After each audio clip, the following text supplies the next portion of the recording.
Selamat siang pemirsa IDX Channel, kita kembali berjumpa dalam IDX First Session Closing. Sejumlah informasi dari dunia ekonomi dan bisnis akan kami sajikan untuk Anda. Bersama saya Rosalyn Chu, inilah IDX First Session Closing selengkapnya untuk Anda.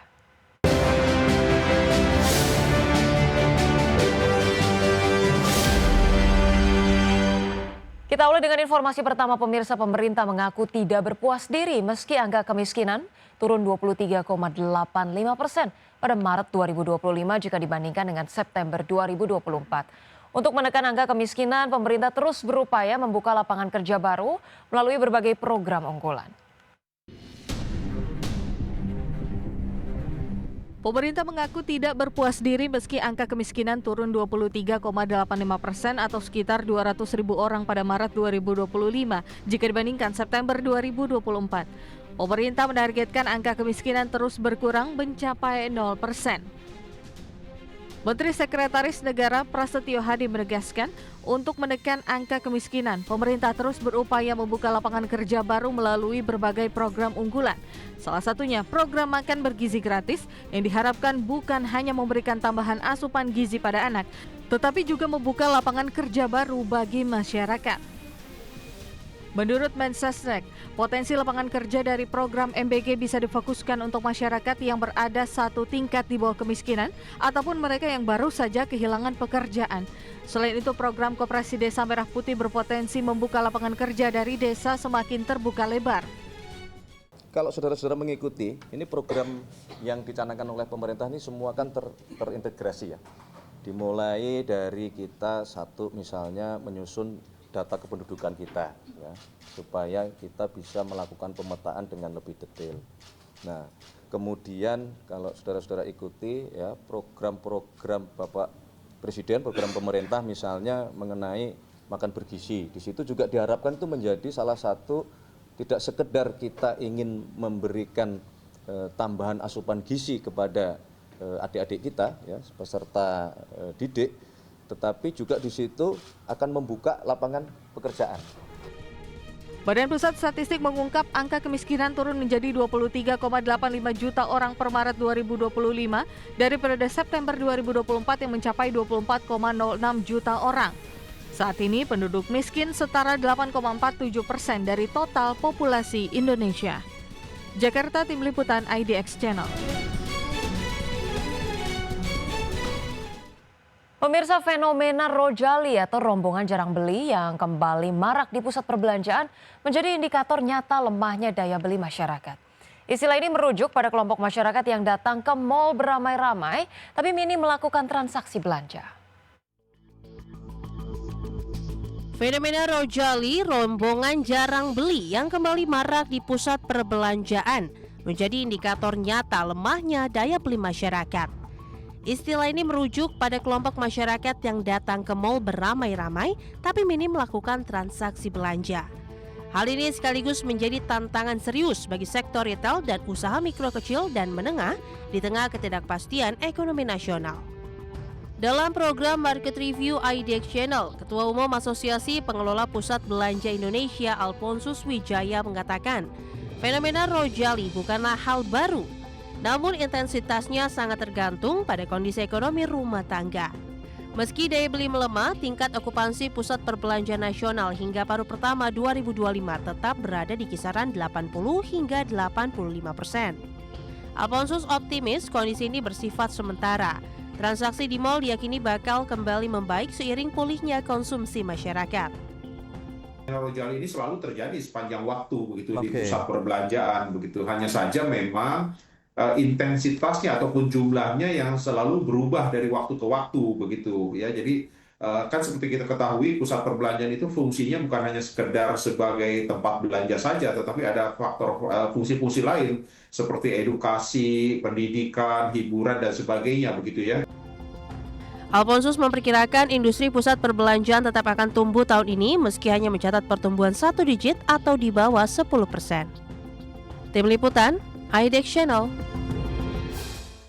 Pemirsa, Badan Pusat Statistik menilai fenomena rojali atau rombongan jarang beli yang marak terjadi bisa menjadi penanda masyarakat sedang menahan konsumsi. Gejala ini juga bisa menjadi awal ataupun penanda awal tekanan ekonomi.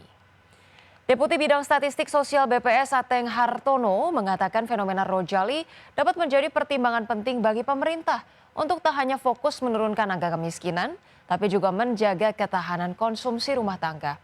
Pasalnya fenomena Rojali ini tidak hanya menyasar masyarakat kelas menengah ke bawah, melainkan juga bisa melanda masyarakat kelas atas. Ateng mengungkapkan berdasarkan data Survei Sosial Ekonomi Nasional atau Susenas Maret 2025, terjadi kecenderungan kelompok masyarakat atas agak menahan konsumsi mereka. Asumsi kelompok atas memang agak menahan konsumsinya. Ini kita amati dari Susenasnya. Namun ini tentu tidak serta-merta berpengaruh ke angka kemiskinan karena kan itu kelompok atas saja ya. Fenomena Rojali memang belum tentu ya teman-teman mencerminkan tentang kemiskinan, tetapi tentunya ini relevan juga sebagai gejala sosial. Rojali adalah sinyal penting bagi membuat kebijakan untuk tidak hanya fokus ya menurunkan angka kemiskinan, tetapi juga memperhatikan bagaimana untuk ketahanan konsumsi dan stabilitas ekonomi rumah tangga pada kelas menengah bawah. Amati teman-teman semuanya. Pemirsa, survei Mandiri Spending Index menunjukkan belanja masyarakat selama periode libur sekolah pada 2025 tercatat tumbuh, namun melambat jika dibandingkan dengan tahun lalu. Berdasarkan hasil survei MSI, prioritas belanja yang bersifat untuk hiburan pada periode libur sekolah tercatat meningkat, sementara alokasi belanja untuk hal-hal penting justru menurun. Survei Mandiri Spending Index atau MSI menunjukkan belanja masyarakat selama periode libur sekolah pada 2025 tercatat tumbuh, namun melambat atau terbatas bila dibandingkan periode libur sekolah tahun lalu. Dikutip dari media sosialnya, MSI mencatat indeks nilai belanja dari pralibur hingga libur sekolah di minggu kedua mencapai 119,6 atau naik 8,9%. Sedangkan pada tahun lalu mencapai 121,7 atau naik 11,1%. Melihat kondisi tersebut diperkirakan perilaku mantap alias makan tabungan terlihat di libur sekolah. Bila melihat tahun-tahun sebelumnya masyarakat tidak melakukan makan tabungan untuk berbelanja atau berada di indeks 100. Namun periode libur sekolah tahun ini, indeks tabungan turun menjadi 96,6, padahal indeks belanjanya hanya mencapai 108,9 atau lebih rendah dari 2024 yang mencapai 111,1 atau masih relatif sama dengan 2023 yakni sebesar 108,9. Hasil survei MSI juga melihat perubahan prioritas belanja yang bersifat untuk hiburan pada periode libur sekolah seperti leisure dan makan di luar tercatat meningkat. Belanja leisure mencapai 21% naik dari tahun lalu yang sebesar 19% dan makan di luar meningkat menjadi 15% dari tahun lalu sebesar 11%. Sedangkan alokasi belanja untuk hal-hal penting justru turun dari 21% tahun lalu menjadi 16% pada tahun ini. Alokasi belanja untuk barang tahan lama juga tercatat turun menjadi 20% dari tahun lalu sebesar 24%. Jakarta, Tim Liputan IDX Channel. Pemirsa, Menteri Koordinator Bidang Perekonomian Erlangga Hartarto memastikan bahwa pemerintah akan mengeluarkan paket stimulus untuk mendorong perekonomian Indonesia di paruh kedua 2025. Erlangga mengatakan ada beberapa stimulus yang sudah dilakukan bersama dengan kementerian, lembaga terkait. Stimulus tersebut antara lain program diskon untuk menyambut momen Natal Tahun Baru, seperti diskon tarif tiket pesawat, diskon tarif tol, hingga diskon tiket kereta api. Selain itu, insentif pajak pertambahan nilai ditanggung untuk sektor properti sebesar 100% juga akan diperpanjang hingga akhir tahun ini. Erlangga menambahkan detail-detail teknis akan dibahas lebih lanjut bersama dengan kementerian lembaga terkait. Termasuk juga persiapan agar program makan bergizi gratis bisa mencapai target pada Agustus 2025. Kita sedang mempersiapkan beberapa hal, kita sedang meninjau paket yang selama ini diluncurkan, bagaimana implementasinya bisa dimaksimalkan di kuartal kedua. Misalnya pembangunan FLPP misalnya 350.000 rumah plus KUR untuk perumahan yang 450.000 itu kan akan mengungkit bidang konstruksi. Kemudian kita akan mempersiapkan bagaimana nanti menjelang Nataru betul-betul tourism atau sektor pariwisata bisa digenjot. Dan kemarin arahan Bapak Presiden untuk mendorong tourism dibuka. Dan pemirsa, berbagai informasi menarik lainnya akan kami hadirkan usai jeda berikut ini. Tetaplah bersama kami.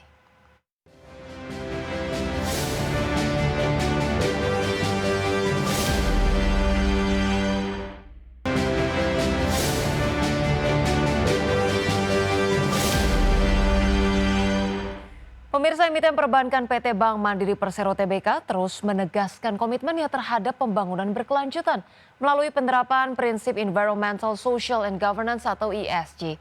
Di mana langkah ini telah memberikan dampak nyata bagi masyarakat dan lingkungan, terutama untuk penanganan limbah plastik yang menjadi sorotan utama di industri secara global.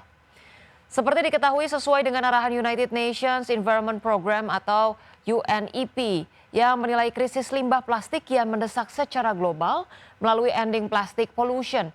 Karena itu, emiten berkode saham BMRI akan mengambil langkah aktif melalui berbagai inisiatif yang bertujuan untuk mengolah sampah secara bertanggung jawab serta menekan timbunan sampah dari sumbernya. Adapun pengelolaan sampah yang berkelanjutan ini merupakan bagian dari komitmen perseroan dalam mendukung terciptanya ekonomi sirkular serta penerapan prinsip ESG secara konsisten, termasuk mendukung program pemerintah dalam mengurangi emisi karbon serta mewujudkan net zero emission 2060.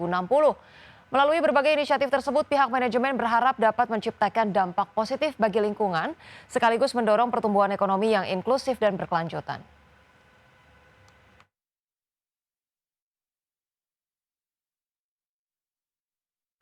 Pemirsa, selangkah lagi Visionary Capital Global PTI Ltd menjadi pengendali baru Platinum Wahar Nusantara, emiten berkode saham TGUK, di mana setelah selesai proses penandatanganan perjanjian jual beli bersyarat atau Conditional Share Purchase Agreement dengan investor strategis. Emiten pengelola gerai minuman PT Platinum Wahab Nusantara Tbk dengan kode saham TGUK selangkah lagi memiliki pengendali baru yakni Visionary Capital Global PTI Ltd atau VCG. Setelah selesainya proses penandatanganan perjanjian jual beli bersyarat atau Conditional Share Purchase Agreement dengan investor strategis. Direktur Utama Teguk Maulana Hakim mengungkapkan bahwa pada 18 Juli 2025, pemegang saham pengendali perseroan saat ini PT Dinasti Kreatif Indonesia atau DKI telah menandatangani CSPA dengan Visionary Capital Global PTI Ltd selaku calon pembeli. Adapun transaksi ini mencakup penjualan sebanyak 2,11 miliar saham atau setara 59,34% dari total saham Teguk. Jika seluruh persyaratan pendahuluan atau condition precedent terpenuhi, VCG akan menjadi pemegang saham pengendali baru Teguk. Maulana menyatakan penandatanganan CSPA ini merupakan kelanjutan dari rencana pengambil alihan yang sebelumnya telah disampaikan dalam keterbukaan informasi pada 23 Mei 2025. Meski demikian, proses pengambil alihan saham Teguk masih bergantung pada sejumlah ketentuan dalam perjanjian, termasuk klarifikasi regulator dan pengaktifan kembali perdagangan saham Teguk di Bursa Efek Indonesia. Jika hingga 30 September 2025 jual beli saham belum diselesaikan dan tidak ada persetujuan perpanjangan dari kedua pihak, maka CSPA akan batal secara otomatis. Tim Liputan IDX Channel. Pemirsa, PT Metrodata Electronics Tbk atau MTDL terus mempertahankan kinerja bisnis yang solid selama paruh pertama 2025. Perusahaan mencatat peningkatan pendapatan dan laba bersih yang menunjukkan fundamental kuat dan strategi pertumbuhan terukur. Metrodata mencatatkan pendapatan sebesar 11,68 triliun rupiah pada semester 1 tahun ini, meningkat 11,24% jika dibandingkan periode yang sama pada tahun lalu, yang mencapai 10,5 triliun rupiah. Pertumbuhan ini didukung oleh diversifikasi produk dan perluasan segmen bisnis, terutama peningkatan permintaan di segmen distribusi komersial dan smartphone. Seiring dengan peningkatan pendapatan, Metrodata berhasil membukukan laba bersih sebesar 294,3 miliar rupiah, naik 6,61% secara tahunan. Presiden Direktur Metrodata Electronics Susanto Jaya menyatakan pencapaian ini mencerminkan kekuatan fundamental bisnis dan efektivitas strategi pertumbuhan yang dijalankan perusahaan. Metrodata terus mengembangkan portofolio solusi teknologi dengan fokus pada model bisnis berbasis langganan. Hingga Juni 2025, segmen ini menyumbang sekitar 41% dari total pendapatan, menjaga kestabilan aliran pendapatan berulang yang sangat penting untuk keberlanjutan bisnis dalam industri TI yang dinamis. Perseroan optimis mampu mempertahankan momentum positif hingga akhir tahun. Strategi diversifikasi produk dan ekspansi pada segmen distribusi dan solusi konsultasi digital menjadi kunci dalam menghadapi tantangan pasar dan memanfaatkan peluang pertumbuhan ke depan. Berbagai sumber IDX Channel. Pemirsa, PT Dharma Polymetal Tbk atau DRMA terus memperkuat posisinya dalam industri komponen otomotif dan kendaraan listrik nasional. Meski menghadapi tantangan tarif impor ke Amerika Serikat, perusahaan tetap optimistis dapat mencapai target tahun ini dengan dukungan ekspor yang solid dan rencana ekspansi produksi. Tarif impor komponen KAS saat ini sekitar 19% masih tergolong wajar dan tidak menghambat target perusahaan. DRMA juga tengah meninjau kemungkinan penambahan model produk baru. Keputusan akhir akan diambil setelah Agustus 2025. Strategi ini menjadi kunci dalam menjaga momentum bisnis di pasar ekspor utama. DRMA berencana mempercepat kapasitas produksinya untuk mendukung segmen elektrifikasi yang tengah berkembang pesat. Investasi dan pengembangan fasilitas produksi akan difokuskan pada komponen kendaraan listrik, termasuk baterai dan sistem kelistrikan, guna menjawab permintaan pasar domestik maupun global yang terus meningkat. Geliat pasar kendaraan listrik di Indonesia dan dunia mendorong DRMA untuk memperluas penetrasi di segmen ini. Pemerintah juga mendukung pengembangan elektrifikasi melalui berbagai kebijakan dan insentif, menyediakan peluang pertumbuhan yang besar bagi pelaku industri komponen otomotif seperti DRMA. Dengan fokus yang jelas pada segmen elektrifikasi, DRMA mempersiapkan diri menjadi pemain utama dalam rantai pasok kendaraan listrik di tanah air. Strategi diversifikasi produk dan sinergi dengan mitra lokal maupun global menjadi kunci keberlanjutan dan daya saing perusahaan ke depan. Berbagai sumber, IDX Channel. Dan pemirsa, berikut kami hadirkan informasi seputar indeks harga saham gabungan pada penutupan perdagangan sesi 1 hari ini. Pemirsa, 28 Juli 2025, di mana IHSG terpantau mengalami penguatan 1,3% atau menguat 102,8 poin ke posisi 7.646,3. Sempat menyentuh level tertingginya di 7.658,9 dan level terendahnya di 7.625,4. 359 saham menguat, kemudian 216 saham melemah dan 226 saham stagnan.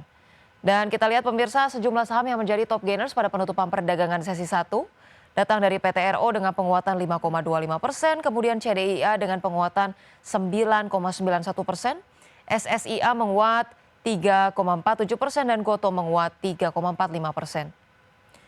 Dari top losers pemirsa, saham WIFI ini melemah 5,61%, NICL melemah 10,36%. Kemudian saham ESA melemah 2,3% dan INET melemah 2,67%.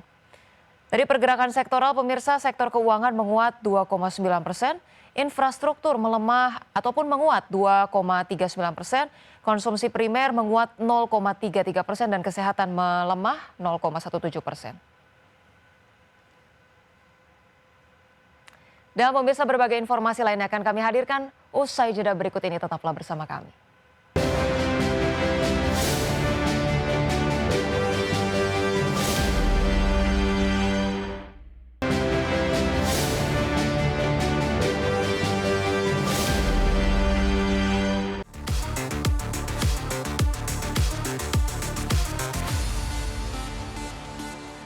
Pemirsa, Anda menyaksikan TechBiz. China kembali mencetak terobosan di bidang robotika dengan meluncurkan robot humanoid pertama di dunia yang mampu mengganti baterainya sendiri tanpa bantuan manusia. Robot bernama Walker S2 ini dapat beroperasi secara mandiri selama 24 jam nonstop. Walker S2 buatan perusahaan teknologi Ubitech dari Shenzhen, dilengkapi sistem baterai ganda litium 48 volt dan desain baterai modular yang dapat dipertukarkan. Robot ini dapat berjalan 2 jam atau berdiri selama 4 jam sebelum baterainya habis. Ketika daya menipis, Walker S2 secara otomatis bergerak ke stasiun pengisian untuk melepas baterai yang kosong dan menggantikannya dengan baterai penuh tanpa perlu dimatikan maupun bantuan manusia. Proses pergantian berlangsung cepat dalam waktu kurang dari 3 menit. Teknologi hot swappable battery pada Walker S2 memungkinkan robot tetap beroperasi tanpa jeda waktu pengisian ulang, menghilangkan waktu henti produksi yang biasanya dibutuhkan robot lain.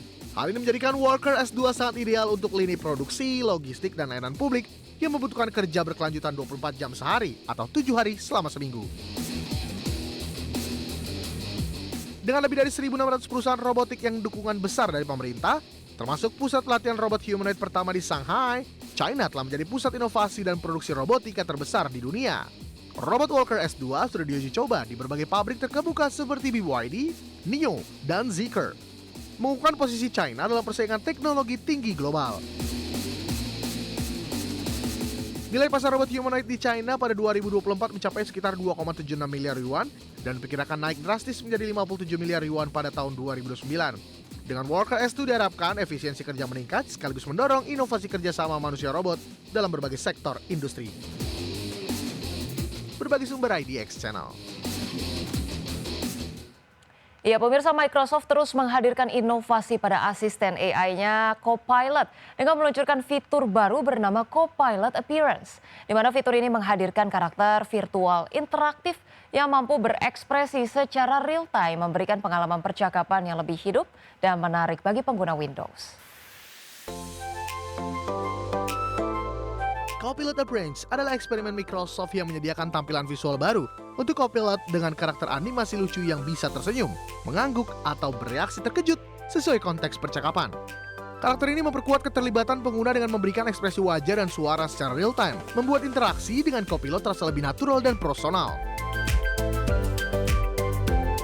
Saat ini Copilot Appearance masih tersedia dalam tahapan pratinjau terbatas bagi pengguna terdaftar di Amerika Serikat, Inggris, dan Kanada melalui Copilot Labs Microsoft. Pengembangan ini menjadi tahap awal pengujian fungsi respons pengguna sebelum fitur ini diluncurkan secara lebih luas. Selain Copilot Appearance, Microsoft juga menghadirkan berbagai pembaruan AI seperti Copilot Vision yang mampu melihat layar pengguna dan memberikan panduan real-time di Windows. Inovasi ini menunjukkan upaya Microsoft membuat Copilot tidak hanya sebagai asisten teks, tapi juga berfungsi sebagai pendamping visual dan suara yang mendukung produktivitas. Dengan Copilot Appearance, Microsoft berharap mampu meningkatkan ketertarikan pengguna melalui interaksi yang lebih ekspresif dan intuitif. Fitur ini berpotensi mengubah cara penggunaan berinteraksi dengan AI, menggabungkan sentuhan manusiawi dalam pengalaman digital sehari-hari di Windows. Berbagi sumber IDX Channel.